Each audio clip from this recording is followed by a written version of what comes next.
Hello and welcome back student. इस YouTube में एक बार आपका फिर से स्वागत है। देखिए आपके लिए एक बहुत बड़ी खुशखबरी आ रही है। इंटेलिजेंस ब्यूरो आईबी ने अपनी पोस्ट रिलीज कर दी है। Assistant central intelligence officer grade 2 की, ACIO ग्रेड 2।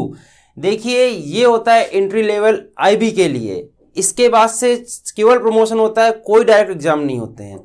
तो ये सबसे हाईएस्ट पोस्ट है जिस पर आप एग्जाम लेवल के थ्रू जा सकते हैं। तो आज हम जानेंगे इस वीडियो के जरिए से आईबी में क्या पोस्ट आई है, उसकी क्या क्वालिफिकेशन है और क्या पैटर्न है, एग्जाम पैटर्न है, क्या सिलेक्शन प्रोसेस है, इसके बारे में पूरा डिटेल से जानेंगे। और आपको आपने ये जैसे कि ये डिमांड आई थी हमारे व्हाट्सएप ग्रुप पर, हमारे कुछ मित्रों ने भेजा कि आप इस पर एक वीडियो पूरा डिटेल में लाए, उसका कट ऑफ क्या था लास्ट ईयर, ये सब बताएं। तो उसके लिए बहुत बहुत धन्यवाद आपको। आप ऐसे ही हमसे क्वेरी करते रहे और हम आपको प्रॉपर वीडियो बनाकर डिटेल में पूरा बताएंगे। ठीक है, तो आइए जानते हैं इस वीडियो में कि क्या है, इसमें क्या क्या पोस्ट में क्या क्या दिया गया है। तो देखिए सबसे पहले तो आपको बता दें पोस्ट क्या है, उसमें क्या रुतबा है आपका। पहले आप इस चीज को समझिए क्या बनने वाले हैं आप। तो ये जो पोस्ट है ACIO की पोस्ट को अगर आप कंपेयर कर लें नॉर्मल, तो जो SI की पोस्ट आने वाली है आपकी, UPSI की पोस्ट जैसा आपको पता है जो सब इंस्पेक्टर होता है उसके इक्विवेलेंट होती है, बट ये अच्छी लेवल रैंक होती है। जैसे कि आपको पता है SI की भी अच्छी लेवल रैंक होती है, उसके बाद आप प्रमोशन होकर इंस्पेक्टर बन जाते हैं, तो आपको पता है दरोगा बन जाते हैं। तो सेम इस लेवल की होती है। इसके नीचे जो होते हैं फील्ड वर्कर होते हैं, जो सिक्योरिटी इंटेलिजेंस जो होते हैं वो होते हैं इसके नीचे। ऐसे बोलते हैं सिक्योरिटी असिस्टेंट, इनके नीचे वर्क करते हैं, सिक्योरिटी असिस्टेंट। ठीक है, तो इसके नीचे कौन वर्क करता है, ऐसे। ये क्या होता है, फील्ड वर्क होते हैं, जो खुफिया विभाग में जो वर्क कर रहे होते हैं, जो फील्ड में वर्क करते हैं, ये उनके ऊपर होते हैं। प्राइमरी तौर पर अगर इनका वर्क जाना जाए तो क्या होता है कि जो भी इंफॉर्मेशन आ रही है उसको फील्ड से लेके अपने सीनियर लेवल पर पहुंचाना, बस अभी फिलहाल इनका ये वर्क होता है। इसके बाद क्या होता है, करीब 3 से 4 साल में इनका प्रमोशन हो जाता है। क्यों इतनी जल्दी हो जाता है, क्योंकि जो इसके ऊपर वाले जो आप बनने वाले हैं IO इंटेलिजेंस ऑफिसर, इसके बाद सीधा आप बनेंगे, उसकी डायरेक्ट कोई रिक्रूटमेंट प्रोसेस नहीं है। सिर्फ और सिर्फ आप प्रमोशन के थ्रू ही बन सकते हैं। तो ऑटोमेटिक आपको बहुत जल्दी प्रमोशन हो जाता है और ये बहुत ही ज्यादा अच्छी पोस्ट है, एक मतलब बहुत ही शानदार पोस्ट है। तो आप समझ सकते हैं ये कितनी अच्छी पोस्ट है। अब चलिए इसके थोड़ा सा सैलरी वगैरह पे स्केल की बात कर लेते हैं। ये देखिए ग्रुप सी की पोस्ट है, ग्रुप सी की पोस्ट है और इसका जो सैलरी लेवल होता है वो होता है लेवल 7 का। लेवल 7 का होता है, यानी आप अप्रोक्सीमेट बेसिक पे की अगर बात करे जाए तो ये आपकी शुरू हो जाएगी 44,000 के एबव ही होगी। 44,000 बेसिक पे है, बट इसकी जो खास बात है ना, इसमें अलाउंस बहुत ज्यादा, जैसे आर्मी में नहीं होते आपको अलाउंस, यहां पर भी बहुत ज्यादा अलाउंस होते हैं। सबसे पहले तो आपको इसमें ट्रैवल अलाउंस बहुत ज्यादा मिलता है, 20% अराउंड बेसिक पे का मिल जाता है। 20% बेसिक यानी 1/5 आपकी सैलरी तो सिर्फ आपको मिल जाता है, ट्रैवल अलाउंस मिल जाता है। दूसरा एक अलग से अलाउंस मिलता है, वो होता है स्पेशल सिक्योरिटी अलाउंस, क्योंकि आपको सिक्योरिटी भी चाहिए होगी। आप बनी बात है, आप आईबी के लिए वर्क कर रहे हैं तो आप जहां भी जाएंगे एक्स्ट्रा सिक्योरिटी आप मतलब हैंडल कर मतलब लेंगे लोगों से, तो उसके लिए परचेज करना पड़ेगा, तो उसके लिए एक्स्ट्रा आपको अलाउंस मिलता है। तो एक्स्ट्रा 20% सिक्योरिटी अलाउंस मिलता है। तो आप समझ सकते हैं इसमें कितना अलाउंस मिलता है और कितनी अच्छी पोस्ट है ये। ठीक है, तो ये थी आपकी पोस्ट के बारे में। अब आइए जानते हैं इसमें क्या कितना सीटें आई हैं और उनका सिलेक्शन प्रोसेस क्या होगा। तो सीट्स के बारे में जाना जाए तो देखिए बहुत ज्यादा सीटें आई हैं इस बार 2020 में। टोटल नंबर ऑफ सीट जो है वो है 2000। देखिए एक चीज हमने जो अभी इरेज कर दी, ये मिनिस्ट्री ऑफ होम अफेयर के अंदर वर्क करती है। अब आप समझ सकते हैं सबसे अच्छी अगर मिनिस्ट्री कोई होती है इंडिया के अंदर तो वो है मिनिस्ट्री ऑफ होम MHA। तो अगर आप उसके अंदर वर्क कर रहे हैं तो आप समझ सकते हैं कितनी रेपुटेटेड पोस्ट होने वाली है ये। ठीक है, तो अब इसकी बात करते हैं वैकेंसी की। अगर टोटल बात की जाए तो वैकेंसी जो आई हुई है इसमें वो है टोटल 2000 वैकेंसी। ठीक है, टोटल 2000 है। इसमें अगर इसको कैटेगराइज किया जाए तो जनरल की जो वैकेंसी आ रही है वो 989 निकल के आ रही है, यानी ओवरऑल अगर मान लीजिए पूरी तो 1000 के करीब आपकी सिर्फ जनरल वैकेंसी है। 1000 वैकेंसी बहुत मायने रखती है किसी भी पोस्ट के लिए हो, और इस पोस्ट के लिए या अदर भी आप भरते होंगे, आप जनरली फॉर्म भरते होंगे, हार्डली 200 से 300 या 100 फॉर्म 100 वैकेंसी आती है और उसमें भी लाख फॉर्म पड़ते हैं। तो आप समझ सकते हैं 1000 वैकेंसी आपके पास जनरल के लिए। उसके बाद अगर बात की जाए ओबीसी के लिए तो 417 पोस्ट है, और अगर कैटेगरी किया जाए उसके लिए SC के लिए तो 360 पोस्ट हैं, और ST की बात की जाए तो 121 पोस्ट है। अच्छा EWS के लिए अलग है, 1000 तो 989 तो सिर्फ जनरल के लिए हो गई, और EWS की बात कर ली जाए तो 113 पोस्ट EWS के लिए भी है। यानी जो जनरल और EWS दोनों है उनके लिए ओवरऑल बात की जाए तो करीब करीब आप कह सकते हैं 1100 पोस्ट हैं, 1100 प्लस पोस्ट पे आप जा रहे हैं फाइट करने, और बहुत ही ज्यादा देखा जाए तो अच्छी है, मतलब अच्छी खासी पोस्ट है। ठीक है, तो ये पोस्ट है।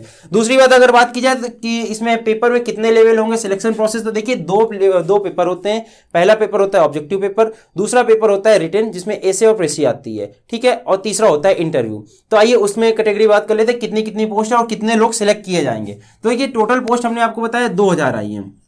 तो जो पहला पेपर होगा, पेपर 1 आप बोल दीजिए, टियर 1 बोल दीजिए, कुछ भी बोल दीजिए, वो होगा ऑब्जेक्टिव टाइप, जिसमें 5 सब्जेक्ट आने वाले जो जनरली आते हैं, आपको पता है, इधर लिखते हैं। अभी देखिए पेपर के बारे में बताते हैं क्या क्या आता है। अभी आप फिलहाल ये समझिए कि पेपर 1 जो होने वाला है उसमें सिलेक्ट होने वाले हैं 20,000, इसका 10 गुना लोग, 10 टाइम्स, यानी कि 20,000 लोग पेपर 1 क्वालिफाई करने वाले हैं, यानी 20,000 लोग, अच्छा खासा, मतलब एक क्वांटिटी होती है। उसके बाद जो पेपर 2 में जाने वाले हैं, पेपर 2 में जो लोग, यानी कि जो रिटेन क्वालिफाई करके जाने वाले हैं, वो हो जाएंगे इसके आदि, यानी 10,000 लोग सिलेक्ट किए जाएंगे इंटरव्यू के लिए, और 10,000 में से सिलेक्ट किए जाएंगे 2,000 टॉप इंटरव्यू के जरिए। इंटरव्यू का इसमें बहुत ज्यादा महत्व है। अभी आपको मार्किंग बताएंगे, इसकी मार्किंग, पेपर 1 की मार्किंग है 100 मार्क्स की, और पेपर 2 होता है ऐसे और प्रेसी राइटिंग की है 50 मार्क्स की। और उसके बाद अगर इंटरव्यू की बात कर ली जाए, इंटरव्यू जो होने वाला है आपका, वो वापस से होने वाला है 100 मार्क्स का। तो आप समझ सकते हैं इंटरव्यू की कितनी ज्यादा वेटेज है यहाँ पर, बहुत ही ज्यादा वेटेज, इसीलिए उन्होंने इतना ज्यादा गैप ले रखा है। 10,000 से 2,000 सिलेक्ट करना, 5 गुना सीटें ले रहे हैं वो इंटरव्यू में बुलाने के लिए, 10,000 लोग को वो इंटरव्यू लेने वाले हैं। अब आप समझ सकते हैं कितना जबरदस्त इसका इंटरव्यू होने वाला है और कैसे सिलेक्शन होने वाला है। आइए देखते हैं इसकी डिटेल थोड़ा सा, पेपर में क्या क्या आने वाला है। पेपर 1 की बात कर लेते हैं, पेपर 2 की बात कर लेते हैं, और जानते हैं उसमें कितना आप नंबर ला ले तो आप सेफ जोन में आ जाएंगे। तो देखिए सबसे पहले बात करते हैं पेपर 1 की। पेपर 1 की अगर बात की जाए तो देखिए 5 सब्जेक्ट आते हैं टोटल आपके पास पेपर 1 में। अगर बात की जाए तो 5, एक तो होता है जनरल अवेयरनेस, जैसा कि आपको पता है हमेशा से आता आ रहा है, जनरल अवेयरनेस, जीए जिसको बोलते हैं। जनरल अवेयरनेस में क्या है, मेनली करंट अफेयर है, आप कितना अवेयर हैं अपने आजकल में अपने आसपास की चीज, जनरल चीजों से। तो जनरल अवेयरनेस हो गई, 5 सब्जेक्ट आते हैं टोटल, 20 मार्क्स का आएगा ये। जनरल अवेयरनेस के बाद बात करी जाए तो क्वांटिटेटिव एप्टीट्यूड, या जनरल जिसको मैथमेटिक्स आप बोल देते हैं, तो एप्टीट्यूड सीधा लिखे दे रहे हैं यहाँ पर, एप्टीट्यूड नॉर्मल लैंग्वेज में, तो इसका भी 20 मार्क्स आने वाला है। थर्ड अगर बात की जाए जनरल इंटेलिजेंस या रीजनिंग या कुछ भी बोलते हैं शॉर्टकट में, उसको भी अगर लिख दिया जाए तो रीजनिंग आने वाली है यहाँ पर, यानी जो भी मैथ के स्टूडेंट है वहाँ पर 40 मार्क्स बहुत ही आसानी से स्कोर कर लेंगे, 20-20 यहाँ पर आने वाला है, 40 मार्क्स। उसके बाद अगर बात की जाए 20 मार्क्स की आने वाली जनरल स्टडी, यानी कि जीएस जो पोर्शन होता है, स्टैटिक जीएस होती है, कुछ भी आपको पता है, history, geography, polity, etcetera etcetera, तो यहाँ पर आने वाला है, ये 20 मार्क्स का आने वाला है यहाँ पर आपका। और उसके बाद अगर बात की जाए तो 20 मार्क्स की आने वाली इंग्लिश लैंग्वेज, तो यहाँ पर इंग्लिश की भी इंपॉर्टेंस दी गई है, देखिए इंग्लिश भी आने वाली है यहाँ पर 20 मार्क्स की। तो कई लोगों के लिए जिनकी इंग्लिश वीक है वो यहाँ पर थोड़ा सा उनके लिए बैक पॉइंट है, यहाँ पर निगेटिव पॉइंट है कि इंग्लिश, जैसे एनटीपीसी आप देख रहे हैं, एनटीपीसी में कोई इंग्लिश नहीं आती, तो यहाँ पर प्लस पॉइंट रहता है, एनटीपीसी इसीलिए इतने ज्यादा फॉर्म पड़े हुए हैं। तो यहाँ पर इंग्लिश भी आने वाली है। टोटल 100 मार्क्स का क्वेश्चन होगा, यहाँ पर 100 मार्क्स का क्वेश्चन है, देखिए 100 मार्क्स का पेपर होने वाला है, और आपको जो टाइम दिया जाएगा वो मात्र 1 घंटा है, यानी 60 मिनट में आपको करने हैं। अब टाइम से आप अंदाजा लगा सकते हैं जो क्वेश्चन का लेवल होगा वो इजी होगा, बाकी हम बताते हैं लेवल क्या होने वाला है। टाइम से ही पता चल रहा है, अगर आपको 60 मिनट में 100 क्वेश्चन करने हैं तो बनी बात है वो इजी लेवल के क्वेश्चन होंगे। बाकी हम क्वेश्चन की बात कर लेते हैं, जो हमारे पुराने मित्र हैं जिन्होंने एक्सपीरियंस किया है, पेपर में गए हैं और सिलेक्ट भी हुए हैं। फाइनली मेरे 2 मित्र हैं जो इंटरव्यू राउंड तक सिलेक्ट हुए, इंटरव्यू में अनफॉर्चुनेट नहीं हो पाए, तो उनका जो एक्सपीरियंस था और उनके कितने मार्क्स आए थे जो सिलेक्ट हुए, जो इनका एक्सपीरियंस हमने कल डिस्कस किया, उसके जरिए तभी हमारा ये वीडियो थोड़ा लेट आ रहा है, उसके बाद हमने ये वीडियो बनाया है।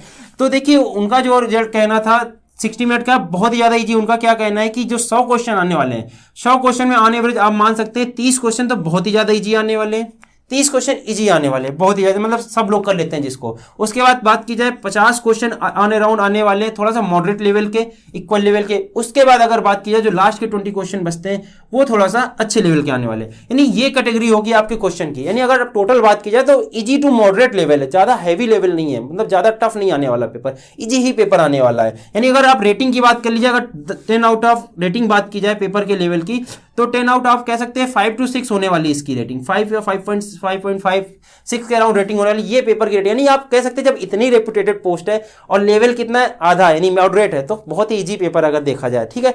तो आप अगर चाहे तो बहुत ही अच्छे से इसको टैकल कर सकते हैं पेपर 1 को। ये हो गया पेपर 1 का। इसमें कितने सिलेक्ट होने वाले, जैसा कि हमने आपको बताया 20,000 लोग सिलेक्ट होने वाले पेपर 1 में। जितने भी लोग फॉर्म भरेंगे 2 लाख 4 लाख 10 लाख, उसमें सिलेक्ट होंगे कितने, 20,000 लोग टोटल सिलेक्ट होंगे। उसके बाद 20,000 लोग जाएंगे पेपर 2 में। पेपर 2 की आइए बात कर लेते हैं। पेपर 2 होने वाले है 50 मार्क्स का। पेपर 2 कितने का होने वाला है, 50 मार्क्स का होने वाला है। उसमें आएगा क्या, एक आएगा ऐसे, इंग्लिश का आता है, ठीक है, दूसरा आएगा प्रेसी, ठीक है। तो ऐसे आने वाला 30 मार्क्स का और प्रेसी आने वाली 20 मार्क्स की, ठीक है। ये आने वाला है ऐसे और प्रेसी का। इसमें जो पेपर 2 में क्वालिफाई करेंगे। अब आइए क्वालिफाइंग मार्क्स, इसमें एक मिनिमम क्वालिफाइंग मार्क्स भी है, पेपर 1 में भी मिनिमम क्वालिफाइंग मार्क्स है और पेपर 2 में भी मिनिमम क्वालिफाइंग, ये एक एक्स्ट्रा इसमें दिया गया है आईबी में स्पेशली।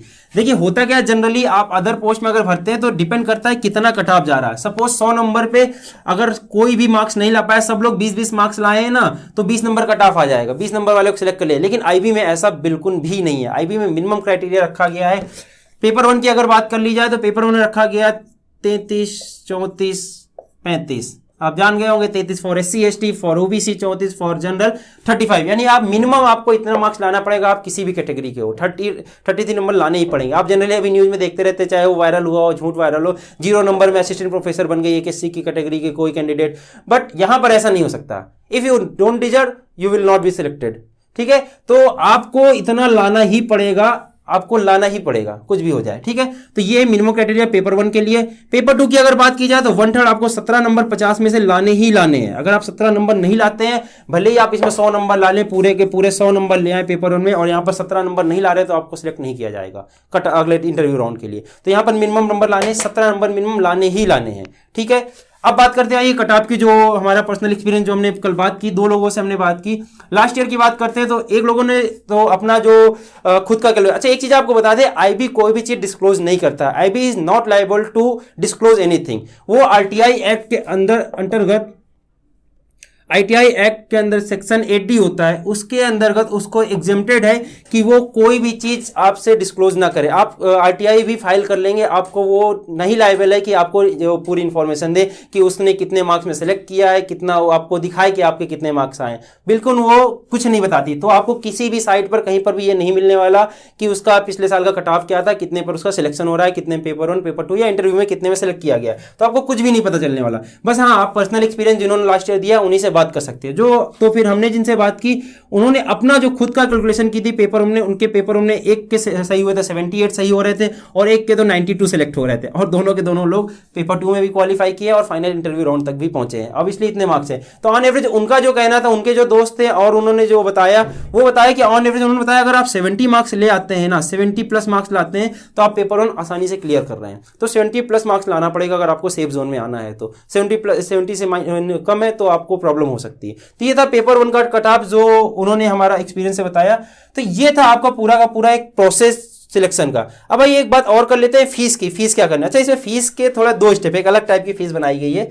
आइए समझ लेते हैं फीस का क्या सिस्टम है। इसमें फीस की जो इन्होंने एग्जामिनेशन फीस रखी है, इन्होंने 2 पार्ट में फीस को बांटा हुआ है। एक है एग्जामिनेशन फीस जो सब जगह लगती है, आपको पता है, वो तो इन्होंने 100 रुपए रखी है, ठीक है। दूसरी रखी है प्रोसेस रिक्रूटमेंट चार्ज। एक प्रोसेसिंग रिक्रूटमेंट चार्ज रखा हुआ है इन्होंने, आरपीसी रखा हुआ है, रिक्रूटमेंट प्रोसेसिंग चार्ज। तो ये है इनका 500 रुपए, ठीक है। 100 और 500 में बांटा हुआ है। यानी अगर जनरल कैंडिडेट की बात की जाए तो इसको पूरा पूरा पे करना पड़ेगा कितने, 600 रुपए। और अगर जनरल ओबीसी ईडब्ल्यूएस सबको, और जो SC ST उनकी अगर बात की जाए तो उनको एग्जामिनेशन फीस नहीं देनी होगी, केवल देनी होगी रिक्रूटमेंट प्रोसेसिंग चार्ज 500 रुपए। तो यानी नॉर्मल पूरा पूरा अगर समझ ली जाए तो जनरल कैंडिडेट ओबीसी और ईडब्ल्यूएस जो है उनको देना है 600 रुपए, और SC ST कैटेगरी को भी देने पड़ेंगे 500 रुपए। तो ये है इसका फीस का चार्ज। आई होप कि सारी चीज हमने आपको क्लियर कर दी है और सिलेक्शन प्रोसेस भी बता दी है और बताया क्या रैंक है। तो ये एक बहुत ही अच्छी अपॉर्चुनिटी आप सबके लिए। एक चीज और आपको बता दें इसी के साथ साथ कि आईबी का हर साल फॉर्म नहीं निकलता है। 2013 के बाद, 2013 में आया था, उसके बाद 2018 में आया, 2018 में आने के बाद 2019 में आया और इस बार 2020 में आ रहा है। बट इसका मतलब ये नहीं है कि अगले साल भी आएगा। आईबी तभी वैकेंसी निकालती है जब उसको जरूरत होती है और अपने जरूरत के हिसाब, जैसे इकट्ठा देखिए निकल रही है, 2000 वैकेंसी निकल आई। तो आप ये एक गोल्डन अपॉर्चुनिटी, पता नहीं अगले साल आए ना आए। तो जिसको भी ऐसे विभाग में जाने का इंटरेस्ट है तो भाई दम लगा के लग जाइए। और हमारे चैनल में आपको प्रॉपर सब गाइड किया जाएगा, आपको हर सब्जेक्ट की गाइडेंस दी जाएगी। यहाँ पर प्रॉपर आपको एनालिसिस कराई जाएगी, सब्जेक्ट के प्रीवियस ईयर क्वेश्चन तो जरूर से जरूर कराए जाएंगे। जैसे कि आपको पता है, स्पेशली हम उसको डील करते हैं प्रीवियस ईयर में जो भी आए हुए क्वेश्चन, क्योंकि वो बहुत इंपॉर्टेंट रखते हैं। आप कोई भी एग्जाम देने जा रहे हो तो आप उनको जरूर लगाया करें, ठीक है। तो ये था हमारा एक प्रॉपर वीडियो, एक थोड़ा लेंदी वीडियो हो सकता है, शायद आई थिंक पता नहीं कितने मिनट का हुआ होगा। तो लेकिन आपको एक प्रॉपर एनालिसिस मिल गया कैसा सिलेक्शन होने वाला है और कितने मार्क्स में होने वाला है और क्या इसकी वैल्यू है, ठीक है। तो आई होप आपको वीडियो पसंद आया होगा। अगर वीडियो आपको पसंद आया है तो चैनल को सब्सक्राइब करिएगा, वीडियो को लाइक करिएगा और अपने दोस्तों जरूर से जरूर शेयर करिएगा, जिससे कि सबके पास तक ये बात पहुंच सके और सबको पता चल सके कि आखिर इसकी वैल्यू कितनी है और क्यों भरना चाहिए, ठीक है। Thank you very much for listening. जय हिंद।